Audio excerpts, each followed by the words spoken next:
Qiyamətdə bəlli olacaq ki, bax Allah deyəcək, bax bu sənin düzəlməyin üçün idi. Keçdin yanından. Növbəti hadisə çıxartdın, keçdin yanından. Hey onda bunda günah axtardın. Gördün filan kəsi, gördün onu, gördün bunu.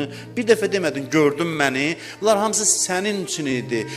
Qalmışdın elə xarici aləmdə itib batmışdın. Bu hadisələrin içinlə əlaqəsini niyə kəşf eləmədin? Mən hey çalışdım sənə mesajlar göndərəm, sən gözü qulağı tutdun, ötdün, getdin, heç bilmədin niyə yaşayırsan. Bu hadisələrin mənası nə idi?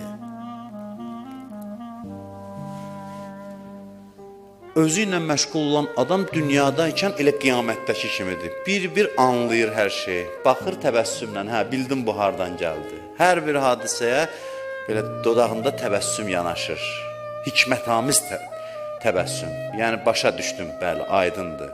Hər bir şeydir, aydındır. Başa düşdüm, nə üçün bunu eləyirsən? İnsan özü ilə məşğul olanda baxıb görəcək ki, həyat sən demə təkamül proqramıymış. Sən demə başdan ayağa buymuş.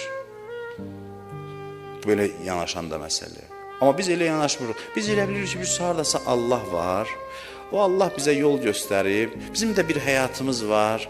Hərdən bir o Allah bizim yadımıza düşür. Yox, Allah 24 saat səninlə deyilsə, sən Allahı tanımamısan. 24 saat səninləndir. Hər an səninlə nəsə söz danışır. Hər dəqiqə səninlə nəsə söz danışır.